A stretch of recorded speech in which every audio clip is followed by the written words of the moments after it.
Assalamualaikum warahmatullahi wabarakatuh. Pemirsa selamat siang, senang sekali. Hari ini saya Grace Mamahit dapat kembali berjumpa dengan Anda.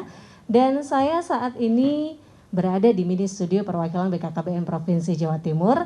Di mana dari tempat inilah segala informasi, sosialisasi dan juga edukasi kepada masyarakat tentang pelayanan publik yang dimiliki oleh perwakilan BKKBN Provinsi Jawa Timur dilaksanakan. Bicara soal program-program dari perwakilan BKKBN Provinsi Jawa Timur, ada banyak sekali, di mana salah satunya adalah Pusyan Gantra, Pusat Pelayanan Keluarga Sejahtera. Dan kita tahu bersama pemirsa bahwa selama COVID-19, pandemi ini yang melanda seluruh dunia, tentu saja ini berdampak pada seluruh aspek kehidupan kita, termasuk salah satunya juga program-program yang dimiliki oleh perwakilan BKKBN Provinsi Jawa Timur. Hari ini kita akan tahu seperti apa perwakilan BKKBN Provinsi Jawa Timur beradaptasi dengan pandemi ini, seperti saya yang juga hari ini beradaptasi dengan menggunakan masker ini ya. Dan tentu saja bukan hanya itu, karena adaptasi ini maka ini juga akan berpengaruh kepada penilaian zona integritas wilayah bebas korupsi, begitu ya. Dan hari ini bersama dengan kita, Kepala Perwakilan BKKBN Provinsi Jawa Timur, Bapak Dr. Andes Sukaryo Teguh Santoso MPD. Assalamualaikum Pak. Waalaikumsalam warahmatullahi wabarakatuh. Senang sekali hari ini bisa berjumpa dengan Bapak. Dan juga bersama dengan kita Kepala Perwakilan BPKP, Badan Pengawasan Keuangan dan Pembangunan Provinsi Jawa Timur, Bapak Alexander Ruby Satyo Adi, SEME, CFA, Sifra QIA. Lengkap sekali, panjang sekali. Senang sekali. Hari ini saya merasa sangat beruntung bisa berjumpa dengan Bapak sekalian. Kondisi kita sehat, Pak. Ini adalah satu kondisi yang sangat berharga begitu ya. Kita sadari sekarang ini sangat berharga sekali kesehatan. Dan kesempatan untuk bersilaturahmi ini juga bisa kita laksanakan sekarang. Kalau bicara soal program-program, Pak, di studio sekarang ini juga menerapkan segala aturan protokol kesehatan loh pemirsa. Jadi saya pakai masker, beliau berdua juga pakai masker. Tadi masuk ke sini sudah cuci tangan ya Pak? Sudah, dipastikan juga sudah cuci tangan, semua kru juga sudah cuci tangan. Termasuk Anda yang juga ada di rumah ya, jangan lupa untuk sering bercuci tangan. Penerapan physical distancing, stay at home ini ya. Dan sekarang ini kan ada anjuran dari pemerintah bahwa masyarakat kalau nggak sakit-sakitnya parah, jangan dia pergi ke fasilitas kesehatan. Begitu ya Pak. Jadi dimaksimalkan untuk mereka-mereka pasien COVID-19 memang fasilitas kesehatan kita. Apakah benar Pak Sukaryo? Saya ke Pak Sukaryo dulu. Karena situasi ini berdampak pada program kerja dari perwakilan BKKBN Provinsi Jawa Timur Pak.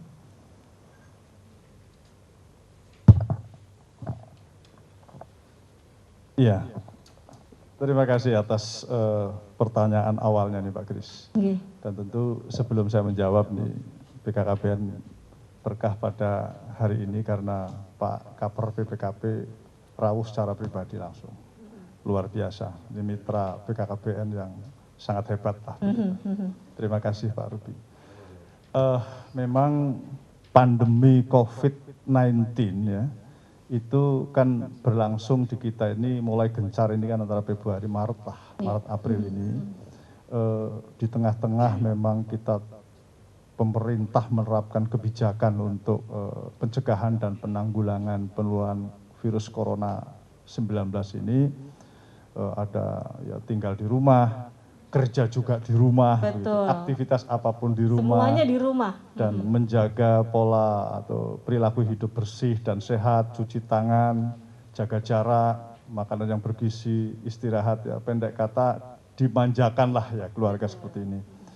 Memang ini positif dalam rangka menjaga kesehatan kita. Nah di lain pihak memang adalah, saya mengatakan ini ada pengaruhnya baik, bisa jadi langsung, bisa juga tidak langsung terhadap kinerja program pembangunan keluarga, kependudukan dan keluarga berencana, Bangga Kencana. Sambil contoh saja memang bahwa kinerja ini belum konkret ya, belum kita evaluasi secara detail, tetapi ditengarai ya. Selama 2 bulan terakhir Maret, April ini dengan ketatnya ya kebijakan kita harus menjaga betul tinggal di rumah, ini drop out peserta KB di Jawa Timur ini juga mengalami kenaikan secara signifikan ya. Oke. Nah, artinya itu kesertaan ber-KB.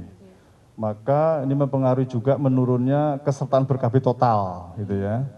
Ini belum berbicara kehamilan, karena kehamilan tidak serta-merta, nanti kita tunggulah 9 Iya. bulan ke depan ya. Betul, betul. Itu dari aspek KB. Kemudian juga dari aspek pembangunan keluarga. Ini biasanya kegiatan-kegiatan pertemuan di kampung-kampung, balita begitu ya, iya. ibu-ibu yang punya anak remaja dan lansia. Yang tadinya aktivitasnya ya 60-70% hadir, sekarang drastis turun 50% dari kondisi itu. Kayak kan nggak boleh kumpul-kumpul kan. Betul, betul. Nah, yang saya sebutkan tadi, dengan meningkatnya angka drop out ya, pesertaan ber-KB yang dari bulan Maret sampai dengan bulan April khususnya ini dikhawatirkan sebenarnya ya, dikhawatirkan akan mendorong nanti kehamilan baru gitu ya. Kehamilan baru itu ibu-ibu hamil ya. Betul. Sudah ada meme-nya juga ya Pak di sosial media itu. Kalau sekarang rumah sakit banyak dipenuhi sama pasien COVID-19. Iya. Takutnya nanti setelah COVID selesai, rumah sakit ibu dan anak yang dipenuhi dengan ibu-ibu gitu kan. Jadi COVID-nya negatif, bumilnya positif kan gitu teman-teman. Dan ini memang jangan sampai artinya kehamilan yang terjadi pada pandemi ini, pada masa pandemi ini, kehamilan yang tidak diinginkan ya. Sebab kalau hamil tidak diinginkan, resikonya gitu ya terhadap kesehatan ibu dan bayinya itu sendiri ini cukup tinggi lah gitu, artinya bisa mendorong angka kematian ibu dan bayi yang dilahirkan bisa juga stunting. Dan dalam jangka panjang kalau tidak dikendalikan ya seperti sekarang yang ramai di media begitu ya. Baby boom seperti itu. Iya, betul. Nah, kita ingin membangun SDM kita yang unggul ya, tidak hanya cukup banyaknya tetapi juga kualitasnya. Itu gambarannya itu seperti itu. Karena memang pekerjaannya akhirnya jadi beberapa ya Pak. Sekarang aja kita mikirin bagaimana tingkat kehamilan ini tidak naik. Belum lagi stunting ini kan juga masih jadi PR kita sekarang ya. Apalagi nanti setelah pandemi, seperti apa langkah antisipasi dari perwakilan BKKBN? Iya, sebenarnya kita mengikuti kebijakan nasional ya. Jadi kita sudah melihat bahwa gejala ini tidak bisa dibiarkan. Artinya tetap prinsipnya adalah prioritas sekarang penanggulangan jaga diri dan keluarga kita gitu. Dengan cara bagaimana mengikutilah protokol kesehatan, pencegahan dan penanggulangan COVID-19 itu tidak bisa ditawar lagi. Apa yang dianjurkan oleh pemerintah harus dipatuhi oleh kita semua. Nah, dari sudut pandang melindungi tadi ya, program keluarga berencananya dan pembangunan keluarga, BKKBN sudah mengambil beberapa strategi gitu ya. Ya caralah begitu. Yang pertama kampanyekan masyarakat jangan putus pakai KB ya gitu. Nah, untuk seperti itu kan yang merasa bahwa sudah habis masa pakainya, minta pelayanan kepada bidan, kepada dokter, tentu janjian dulu lah begitu. Kalau hanya menggunakan kondom dan pel, ya tinggal komunikasi dengan PLKB, nanti toh alat kontrasepsinya bisa dianterin ke rumah, jemput bola begitu ya. Nah, pesan jangan putus pakai KB, kemudian tunda kehamilan sampai dengan begitu ya, pandemik ini selesai begitu. Boleh hamil, tetapi harus betul-betul dijaga betul, ekstra ketat ya, karena kehamilan pada usia muda, artinya hamil muda maksud saya. Jadi usia muda kehamilan itu biasanya kan ya mungkin ibu-ibu ya panjenengan barangkali ya kalau belum mengalami, yang mengalami ibu-ibu ini pada saat muda, pada saat hamil muda itu daya tahan tubuh turun ya. Nah disitulah rentan terhadap penyakit itu. Maka strategi kita kampanye itu mengedukasi kepada masyarakat untuk jangan dululah hamil sampai pandemi ini selesai. Nah caranya ya menggunakan salah satu metode kontrasepsi. Itu yang pertama. Yang kedua, kita juga melengkapi sarana prasarana yang dibutuhkan para bidan ya dengan APD. Jadi kan pasti beliau ini kan mau melayani tapi iya biar aman begitu ya. Maka kita memberikan dukungan dalam bentuk APD sesuai dengan standar kesehatan yang ada. Nah, secara nasional kita melakukan refocusing anggarannya. Ya karena sesuai dengan kebijakan pusat. Kami juga nggak bisa merefocusing tanpa kebijakan nasional gitu ya. merefocusing anggaran untuk apa? Memang spesifik untuk mendukung upaya pemerintah dan negara ini dalam rangka pencegahan COVID-19. Itu sudah ada aturan mainnya semua. Kemudian di lapangan juga kita, nah ini teman-teman penyuluh KB, Pak Ruby, ini ada 2.000 PLKB Pak di Jawa Timur ini setiap hari Rabu. Nah, itu melakukan Rabu berbagi. Jadi ini upaya sosial lah, membagi sembako kepada orang-orang yang sangat risiko tinggi ya dengan dampak COVID-19 itu ya orang-orang jompo yang ada di jalan, tukang beca, ojol dan lain sebagainya. Ini dengan anggarannya sendiri gitu. Itu sudah 6 Rabu, 6 putaran ini. Ini luar biasa kawan-kawan penyuluh KB. Sambil apa? Sambil mengingatkan bagi yang masih pasangan usia subur, Bu jangan lupa nih, KB-nya jangan sampai drop out lagi gitu loh. Ya kalau kita tiba-tiba di jalan nggak ngasih apa-apa gitu, tiba-tiba Bu KB-nya enggak, wah itu bisa di piye gitu ya. Ada urusan apa nih urusan. gitu ya. Tapi kalau sambil ngasih sembako, pasangin, Bu ini Bapak ini pasang masker ya, caranya seperti pasangin maskernya. Pendekatannya ya. Jadi pendekatan kemanusiaan. Betul. Nah, baru dari situ ya situasinya bisa ngingetin KB-nya jangan lupa. Nah seperti itu. Itu yang kita lakukan secara masif. Dan kader-kader juga seperti itu. Dan pola KIE sekarang ini strategi kita memanfaatkan memang teknologi daring ya. Jadi komunikasi digital seperti ini. Wah sampai belenger lah kita itu mengikuti. Online terus. Ya gitu online terus seperti itu ya. Itulah beberapa diantaranya strategi yang kita ambil dan nanti ke depan juga masih ada gerakan momentum Hari Keluarga Nasional ini akan kita manfaatkan untuk baksos secara masif. Ya? Baik. Baksos mudah-mudahan pandemi sudah turun begitu ya. Ya kalau masih meningkat terus ya kita menyesuaikan saja. Betul. Tapi prinsip butuh kerjasama dari masyarakat. pokoknya prinsip jaga diri, jaga keluarga kita, syukur-syukur masyarakat sekeliling kita agar tetap sehat. Ya.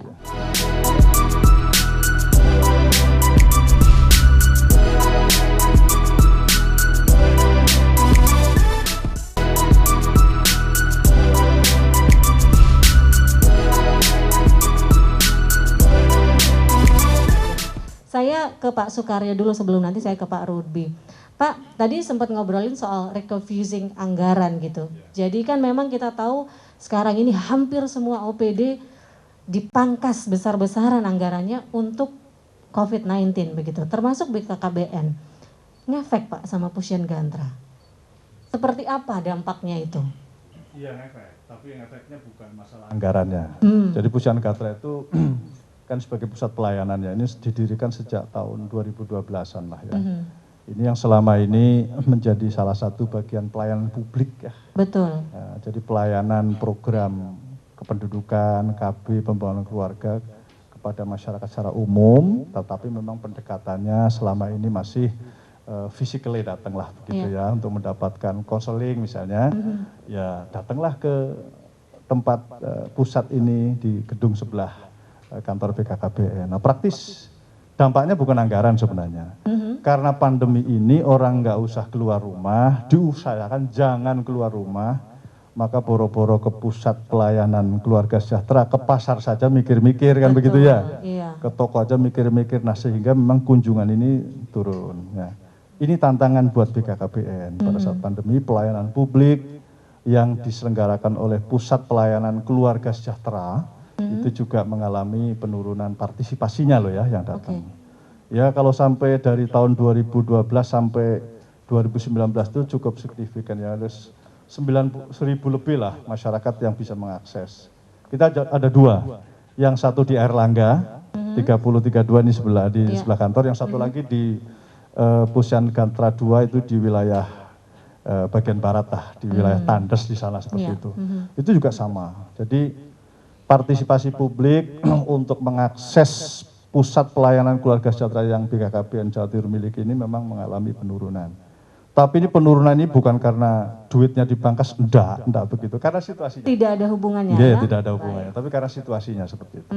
Bahkan mungkin BKKBN jadi punya program-program ya, jadi berinovasi gitu ya Pak. Betul, ini tantangan lah buat kita. Baik, ngomongin soal refocusing anggaran, saya ke Pak Ruby. Pak, kan zona integritas, wilayah bebas korupsi, wilayah birokrasi bersih dan melayani ini kan juga hubungannya sama gimana punya duit sekian, programnya tercapai enggak gitu ya Pak ya.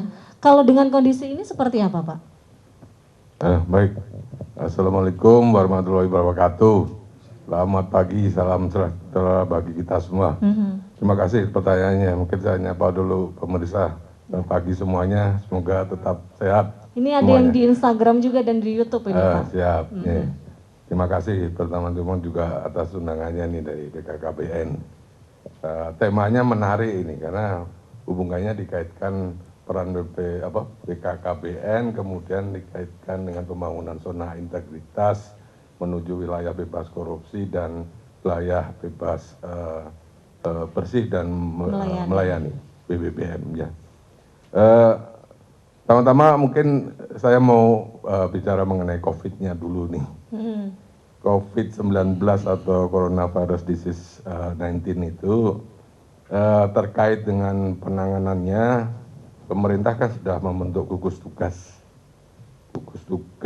dalam rangka percepatan penanganan COVID-19 lah gitu ya, kami singkatnya begitu.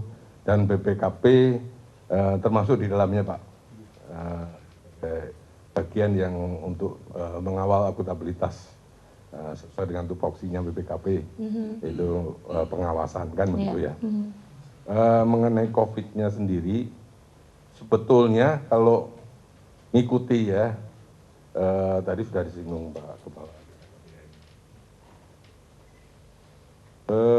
BNPB, Kepala BNPB itu sudah menetapkan Indonesia dalam status darurat kesehatan karena wabah COVID-19 itu akhir Januari 2020, akhir Januari. Jadi kita sudah dalam kondisi darurat kesehatan nasional karena penyakit wabah, ya. Jadi sudah dari Januari. Kalau bicara COVID ini kan apa sih COVID gitu?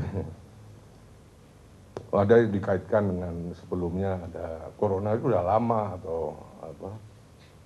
Dikaitkan dengan SARS. Tapi faktanya dari dunia kesehatan ini jenis baru kan gitu ya. Belum tahu obatnya atau sampai sekarang belum tahu lah. Vaksinnya juga belum ketemu. Obatnya ini treatmentnya seperti apa. Iya. Jadi yang kita hadapi ini seperti itu. Tapi masalahnya COVID ini kalau dari para pakar juga ya mengatakan bahwa yang paling menakutkan ini kan penyebarannya kan. Penyebarannya ini sangat mudah, ya. Bisa sudah antar orang gitu ya, atau yang dibilang droplet itu kan. Droplet itu yang kemudian bisa kena orang lain atau kena benda, yang benda itu bisa juga menularkan pada orang lain lagi. Penularannya cepat gitu. Sangat cepat. Mudah gitu. Ya. Ini yang sangat mengkhawatirkan. Dan sekarang kondisinya Indonesia ini kan penularannya sudah lokal transmission, istilahnya antar warga negara sendiri. Dulu memang karena masuknya dari luar gitu, kita ternyata susah mencegah itu masuk ke Indonesia. Tapi begitu sudah masuk, kita ya sekarang antar warga negara sendiri gitu. Jadi kenapa kemudian pemerintah kan mengambil kebijakan treatmentnya bagaimana nih? Yang istilahnya ada 4T itu kan. Jadi ya tracing, test, terus isolating sama treatment gitu ya. Jadi harus dicari ini siapa yang kena gitu kan, kemungkinan kena atau sudah kena gitu. Baru kemudian diperbanyak testing tesisnya. Jadi konsekuensinya apa? Karena penyebarannya mudah melalui tadi yang sudah local transmission, makanya ada istilah social distancing kan. Bagaimana social distancing, physical distancing, kita harus jaga jarak, terus jaga kebersihan, Betul. meningkatkan imunitas tubuh gitu kan. Ini mau nggak mau akan berdampak ke semua lini kehidupan, Betul. termasuk kegiatan perkantoran gitu ya, BKKBN, BPKP juga, yang kemudian untuk Islam misalnya, ya bagian besar pegawai kita WFH, Udah WFH ya Pak? Iya. BKKBN juga ya Pak ya? kerja dari rumah gitu, karena yang paling ampuh itu bagaimana mencegah penyebaran itu dengan mereka tidak melakukan perjalanan, kegiatan atau bertemu orang. Nah, itu yang dilakukannya treatmentnya kan begitu, kerja dari rumah. Ya otomatis kalau kerja dari rumah, metode kerjanya jadi berubah kan gitu. Kalau BKKBN nah, penyuluhan kan gitu ya misalnya, ini nggak bisa langsung ketemu orang per orang kan gitu. Jadi harus pakai daring online atau rapat juga Vicon atau dengan Zoom meeting kan. Jadi mau nggak mau berubah.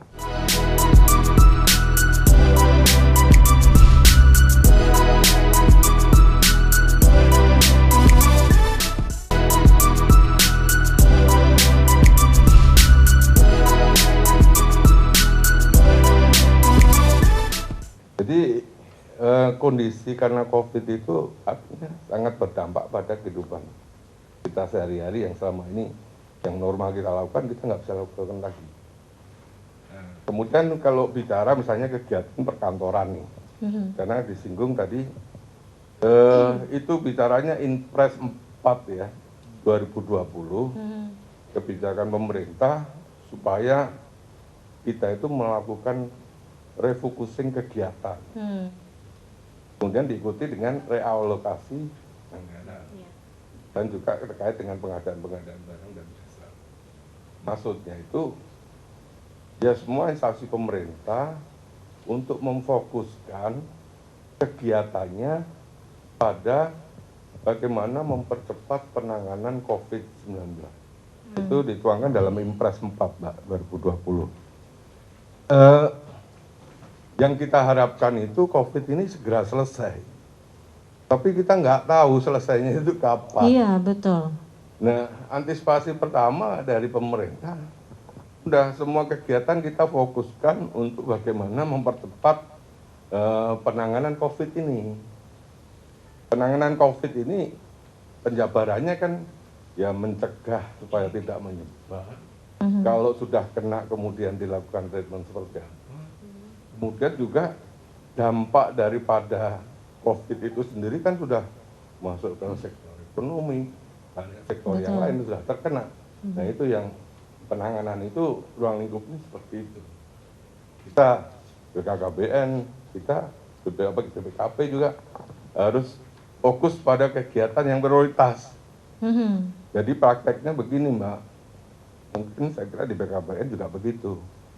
Kegiatan-kegiatan termasuk targetnya yang tidak itu terkait dengan COVID itu mungkin akan dikurangi. Ya, kalau BPKP sudah, saya nggak tahu di BPKP. Tapi BPKP sudah. Jadi kalau target misalnya sekian kegiatan itu kita udah potong kegiatan-kegiatan yang tidak prioritas lah gitu ya. Tentunya kan ini dikaitkan juga dengan tupoksi masing-masing ya. Betul. Dan prioritas masing-masing. Tapi kalau dalam kondisi seperti ini kita harus fokus kegiatan yang kira-kira bisa membantu untuk percepatan penanganan COVID-19. Ya, penyebaran COVID tadi, penanganan COVID-19 tadi, itu. Ya, kaitannya dengan kegiatannya di refocusing, baru bicara anggaran. Iya. Anggarannya juga ngikuti, anggaran yang kegiatannya udah hilang pasti hilang. Kegiatan yang masih jalan, anggarannya juga dipotong juga, gitu. Jadi memang luar biasa.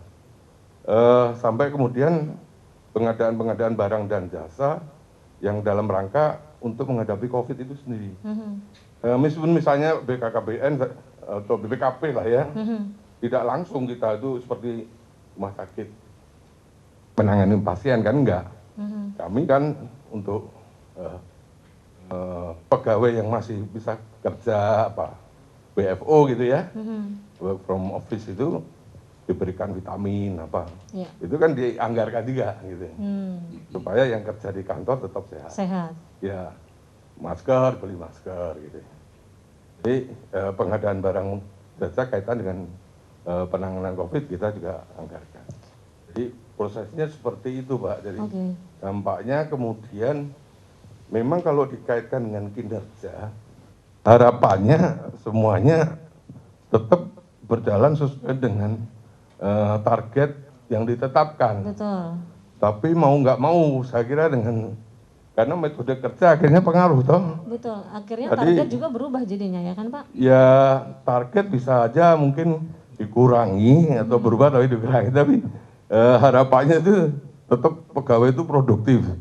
Tapi sebetulnya kalau ya mau nggak mau karena metode kerjanya kemudian dibatasi, orang dilarang jarang ketemu gitu kan. Kalau ketemu harus jaga jarak gitu kan. Ya pasti produktivitasnya agak terganggu ya. Tapi kita akan melihat itu. Tapi sebetulnya utamanya kita fokus dulu yang pencegahannya ini. COVID-19-nya dulu ya. Itu. Baik. Semakin cepat COVID berlalu, kita bisa kembali normal, itu harapannya. Betul, gitu. betul. Jadi mungkin sementara itu ya. Nanti kalau dikaitkan dengan pembangunan zona integritas, ya di dalam kondisi yang sekarang ini, kita lebih-lebih saya kira ya.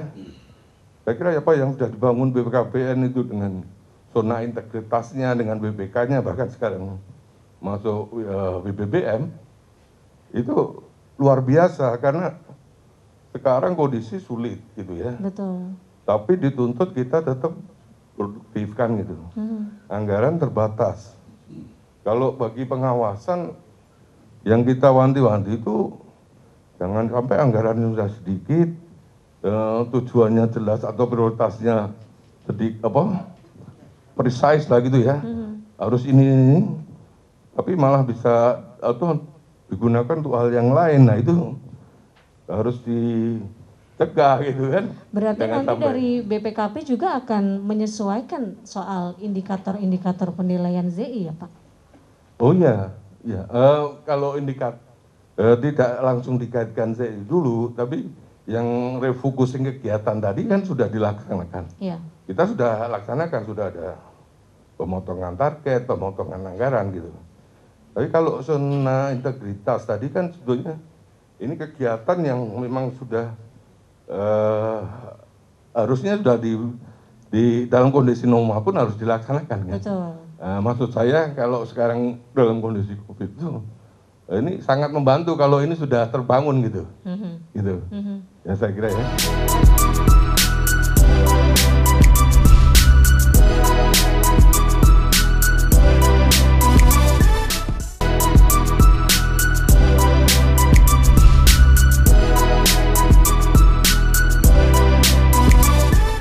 Jadi memang himbauan juga dari Pak Ruby, kita nggak usah mikirin dulu yang agak jauh ke depan gitu ya.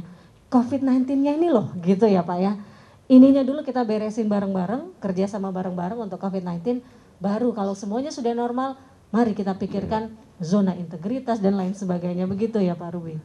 Ya pemikirannya kita kayaknya ke sana gitu. Karena fokuskan dulu kalau bisa menyelesaikan masalah COVID-nya.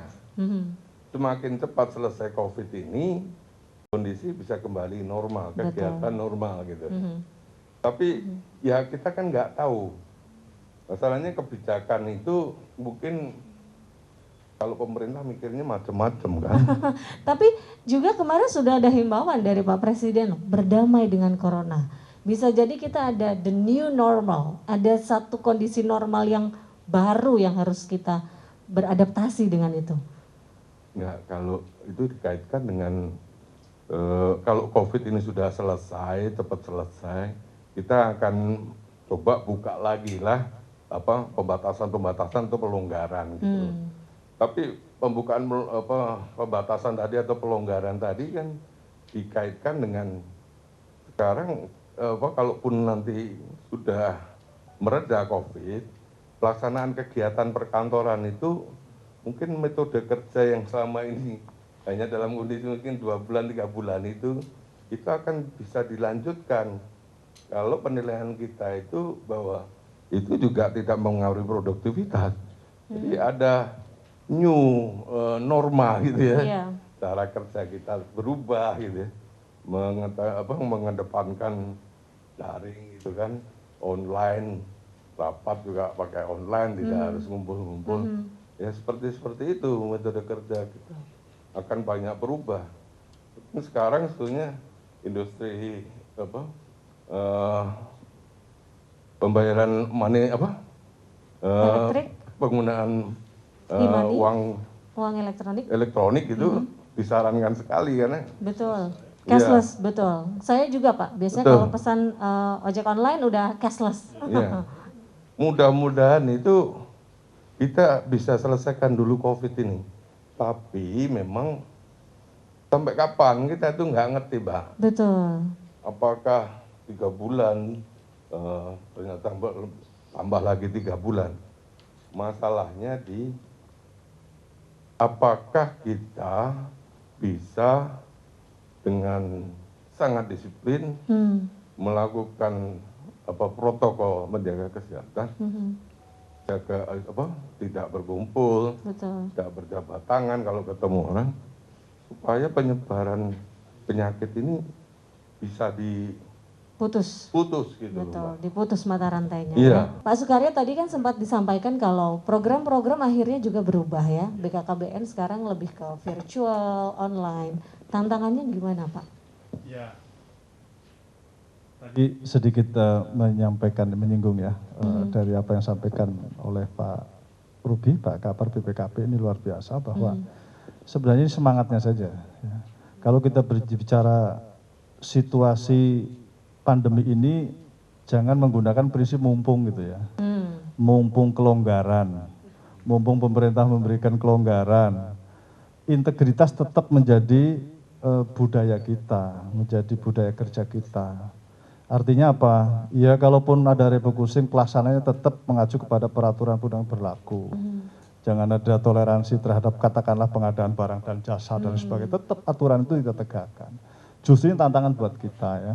Apalagi kami dengan kawan-kawan di perwakilan BKKBN itu yang namanya akuntabilitas, bekerja secara efektif, efisien dan melayani publik dengan baik itu menjadi sebuah nilai ya, dan menjadi sebuah budaya kerja kita ya, tidak merupakan sebuah penugasan gitu. Maka yang kami lakukan tetap memperkuat SPIP ya, sistem pengendalian internal kita lah itu semakin ketat lah, semakin ya. Jangan artinya work from home itu bukan liburan begitu loh ya, tetapi ini bekerja di rumah. Apa dalam pikiran kita? Gunakan tentu inovasi ya, menggunakan teknologi yang kekinian.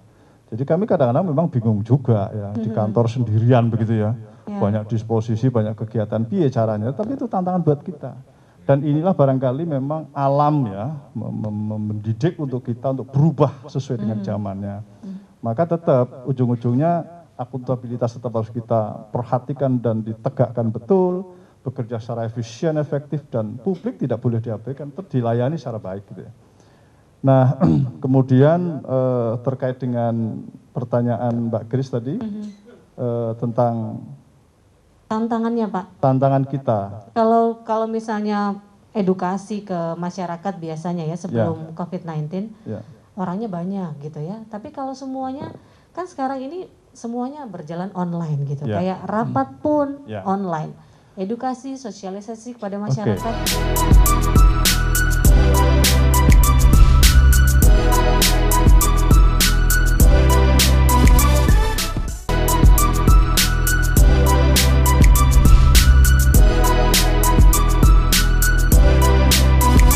Saya kasih ilustrasi ya. Sekarang ini baru saja kami membuka rapat koordinasi itu untuk proyek prioritas nasional. Itu yang tidak boleh diganggu-gugat. Anggarannya tetap di refocusing, artinya dibikin diminimalisir, tetapi targetnya tidak. Maka artinya kita pendekatannya yang harus kita cari. Nah, biasanya rapat koordinasi itu hanya ya paling banter itu 60 orang, 70 orang, biasanya yang hadir. Tapi dengan pendekatan sekarang ini tadi, hanya 13 kabupaten, 400 bisa berinteraksi dengan kita. Apa? Artinya justru kalau berbicara efisiensi, lebih efisien. Nah tinggal nanti kita berbicara lebih efisien, karena bisa menjangkau publik yang sebagai banyak dengan anggaran yang lebih, artinya ya sumber daya yang lebih minim begitu. Tinggal memang tantangan kita adalah apalah efektif atau tidak ya. Karena apa? Komunikasi dengan jarak, apalagi menggunakan teknologi kekinian, tidak serta-merta ya orang itu bisa mencerna pesan-pesan kita. Contoh ya tadi ada kader gitu ya, kader KB mengatakan ini kok di HP saya ada tulisannya mute gitu. Apa itu mute gitu? Mute maksudnya kan mute ya. Jadi kalau ada yang ngomong di mute dulu lah. Artinya di off dulu ya, biar nggak bocor begitu. Oh itu, jadi mute gitu. Di mute dulu gitu. Ini proses pembelajaran yang luar biasa. Ini kan juga tantangan ya untuk tantangan BKKBN untuk kader gitu ya. Tahu nggak gaptek gitu, biar mereka nggak gaptek. Oke. Kemudian juga KIE ya, penyuluhan kepada masyarakat. Kalau tradisinya selama ini pasti yang namanya KIE kelompok yang ngumpul kan begitu. Bisa di masjid, bisa di balai desa, gitu. BRW, tidak. Ya gunakanlah sekarang PLKB, kader punya grup WA gitu ya. Jadi semua ketua RT di genggaman PLKB punya nomor WA-nya. Nah, pesan-pesan bisa disampaikan di situ kan, toh juga bisa berinteraksi. Sekali lagi lebih efisien ya. Cuman pertanyaannya memang apakah efektif atau tidak, itu nanti perlu waktu ya untuk menyesuaikan ya. Kapan kira-kira kita tahu Pak? Waktunya kira-kira kapan? Nanti sebulan, 2 bulan? Ya nanti kita lihat. Kalau kinerja itu kan diukurnya itu tiap bulan ada laporannya. Kalau capaian-capaian ini ternyata pencapaiannya sesuai dengan target yang kita tentukan setiap bulannya, saya pikir bisa katakan efektif lah. Efektif tidak kan tergantung tujuan tercapai tidak ya. Iya, betul. Tetapi kalau kinerja ini turun, ya pencapaiannya katakanlah peserta KB barunya turun, kemudian ya macam-macam lah gitu. Artinya outputnya itu tidak signifikan gitu ya, capaian tidak sesuai dengan standar, itu bisa dikatakan bisa jadi ini efisien tetapi juga tidak efektif. Nah ini tantangan buat kita. Kita perlu waktu untuk menyesuaikan ini. Tetapi yang saya katakan tadi, bahwa dengan semua proses yang kita alami, yaitu tadi integritas itu tetap perlu saya menjadi sebuah pegangan buat kita. Kenapa jangan sampai mumpung begitu ya, mumpung ini ada refocusing pengadaan APD misalnya, pengadaan sembako, main aja penunjukan begitu tanpa mengindahkan aturan, itu yang tidak boleh. Dan itu pasti pemerintah tidak akan membiarkan itu terjadi ya. Integritas, jangan kasih kendor gitu ya. Iyalah itu, tantangan buat kita lah ya. Betul. Yang dilakukan oleh BKKBN ini kan luar biasa ya. Ada inovasi juga. Tanggapan Pak Ruby sendiri untuk ZI ini bagaimana Pak? Keintegritasan BKKBN. Saya nanggapi dulu yang masalah tantangan tadi kan kaitannya dengan masalah bahwa kondisinya sekarang dituntut untuk kita itu bekerja dengan cara yang lain gitu ya. Ada inovasi, ada kreasi, ada ide-ide baru dengan memanfaatkan teknologi informasi kan gitu ya. Misalnya dengan online karena bekerjanya dari rumah gitu kan. Kemudian rapat juga dari rumah pakai virtual meeting gitu ya. Jadi kita dipaksa untuk semakin memahami teknologi gitu ya. Tantangannya banyak saya kira, ya tidak semua pegawai memang paham atau menguasai teknologi. Dan kedua, sarana prasarana, tidak semua punya HP-nya yang bisa smart gitu lah, atau bahkan laptop sendiri gitu ya untuk bisa sarana dia kerja gitu. Atau bahkan juga ruangan di rumah. Ruangan di rumah misalnya kalau betul, lagi online ada anaknya gitu ya Pak. Satu kamar doang gitu misalnya. Itu studio yang ngumpul semua, ruang keluarga, ruang itu ya susah juga. Nah, belum internet gitu kan. Internet misalnya nggak stabil, ya itu ya tantangannya banyak. Betul, itu juga jadi keluhan loh Pak. Boros gitu ya, biasanya cuma habis sekian ribu, sekarang tiap bulannya jadi melonjak gitu. yang tadi sampaikan Pak Kepala BKPTN, saya kira memang diharapkan ya tetap produktif, tetap efektif gitu ya. Ukurannya ya masing-masing kita itu pemerintah lah gitu ya, dan pemerintah kan diberikan target-target kira gitu kan. Ya kalau bicara target ini indikator-indikator capaian itu tidak berhenti di output gitu kan, tapi outcome sampai nanti benefitnya sampai impact gitu ya.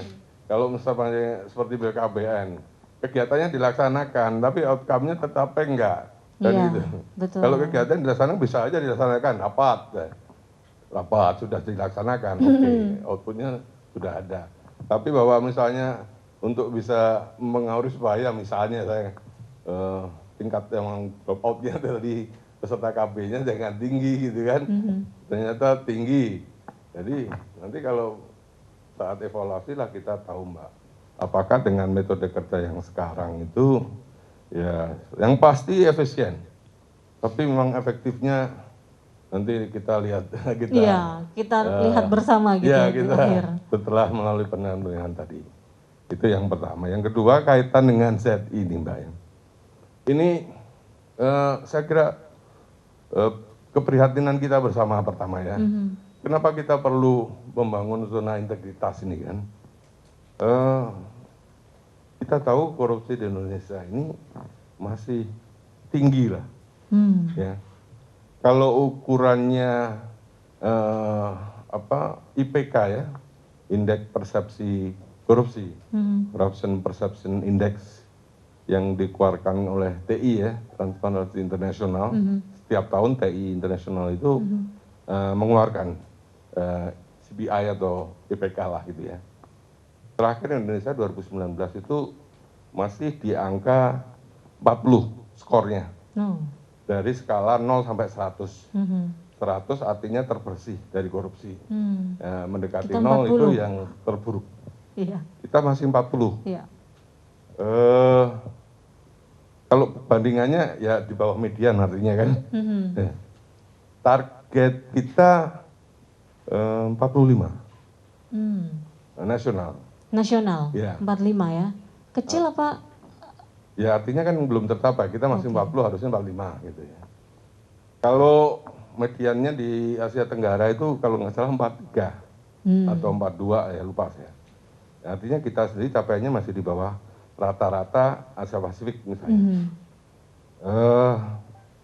Kalau dibilang tren IPK kita itu trennya bagus Pak, naik terus. Cuman tidak signifikan. Dari 40 sebelumnya 38, belum 38 36, 2 tahun berturut 36 gitu. Jadi naiknya dua. Apa dah? Atau ada 2 gitu. Naik tapi nggak signifikan. Artinya menunjukkan bahwa tingkat korupsi kita atau kejadian korupsi kita masih banyak. Ya.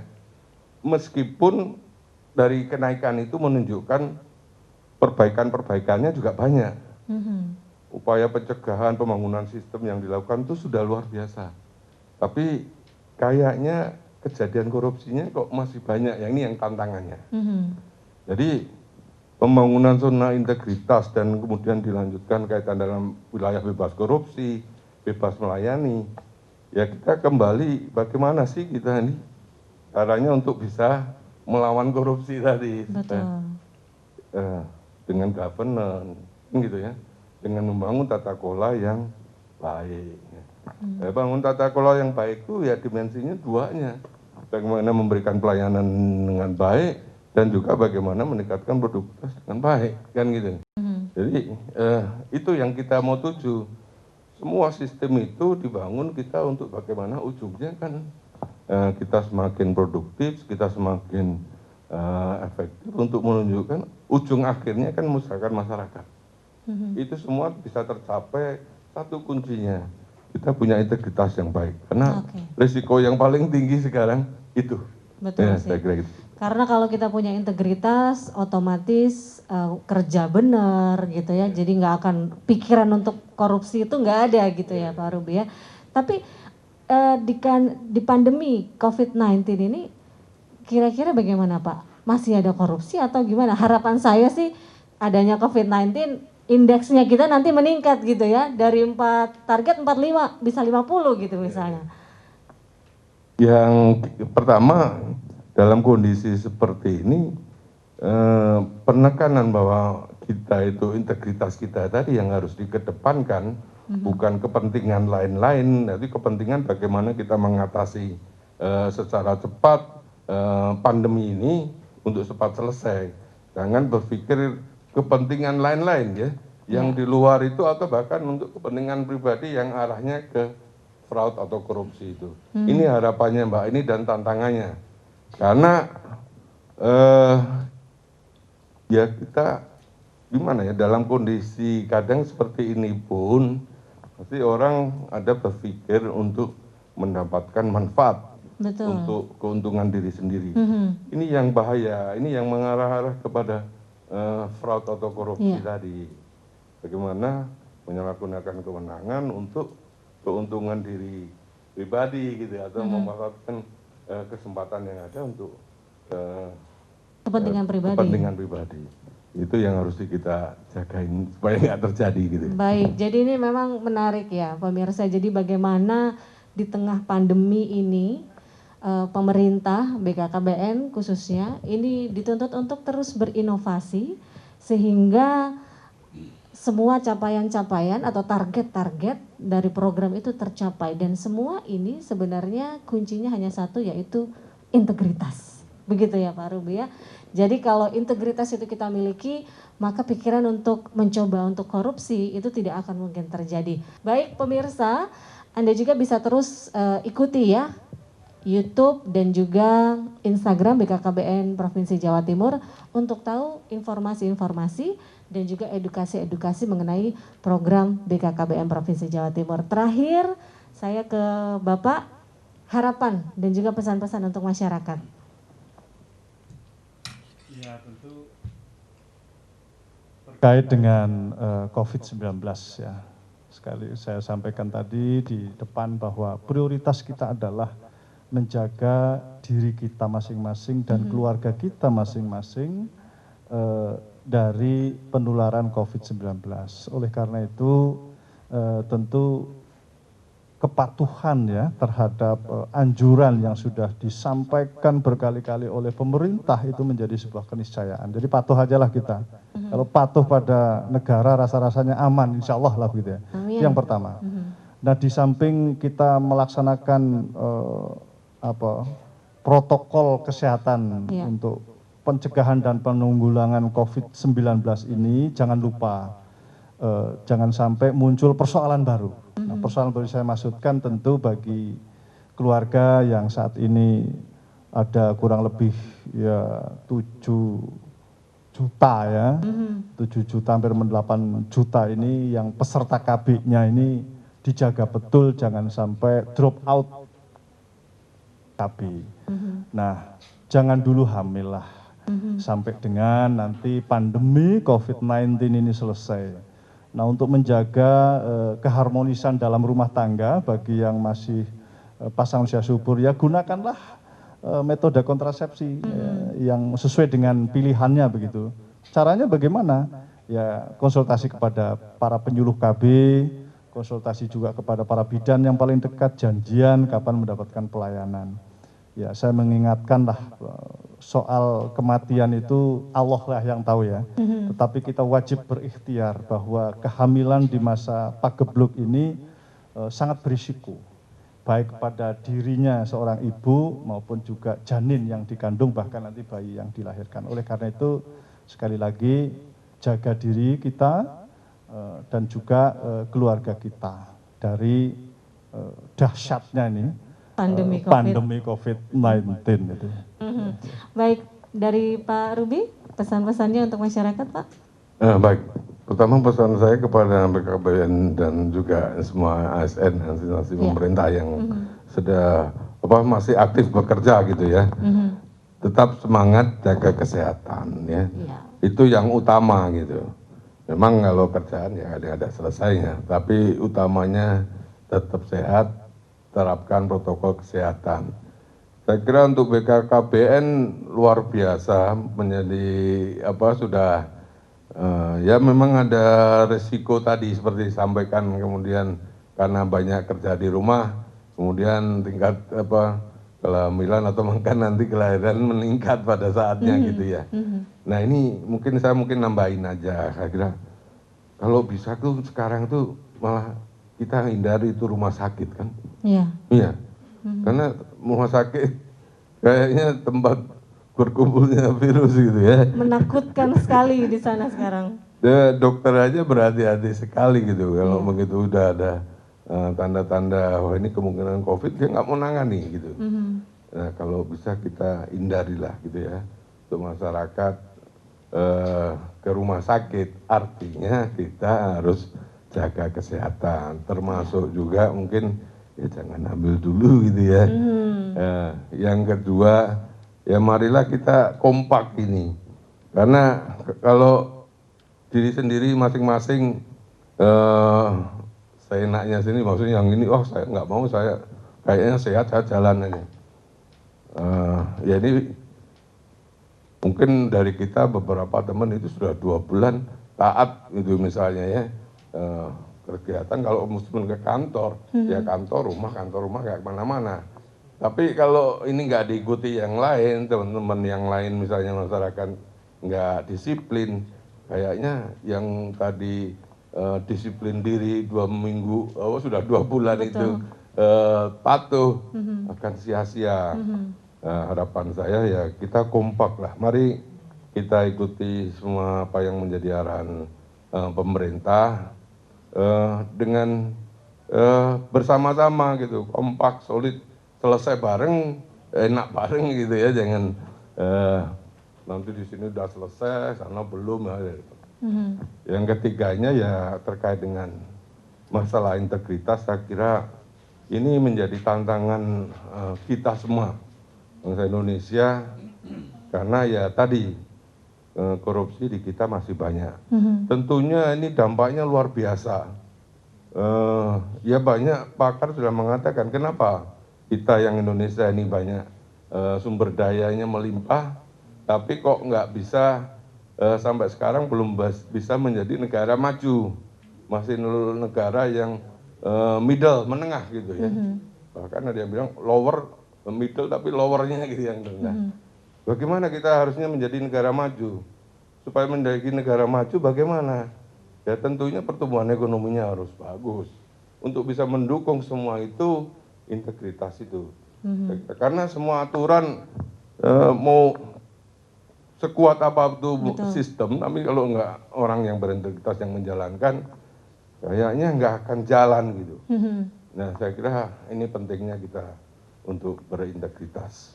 Saya kira pas sekali apa yang sudah dicanangkan BKKBN dengan membangun zona integritas, membangun untuk masuk wilayah bebas korupsi, dan ujungnya bagaimana birokrasi kita itu bersih dan melayani. Baik, luar biasa sekali hari ini pemirsa, dan saya ingatkan kembali jangan lupa untuk terus follow Instagram dan juga YouTube BKKBN Provinsi Jawa Timur, Instagramnya BKKBN Jawa Timur, ataupun juga di YouTube yaitu BKKBN Jatim. Dapatkan semua sosialisasi, edukasi dan juga informasi-informasi tentang keluarga berencana dan juga keluarga sejahtera yang ada dalam program BKKBN Provinsi Jawa Timur. Dan jangan lupa, pandemi ini hanya bisa berakhir jika kita bersama-sama untuk menyelesaikannya. Stay at home, rajin cuci tangan, pakai masker kemanapun Anda pergi, dan tentu saja hanya dengan integritas kita bisa menyelesaikan COVID-19. Saya Grace Wamahid, terima kasih, sampai jumpa. Terima kasih banyak.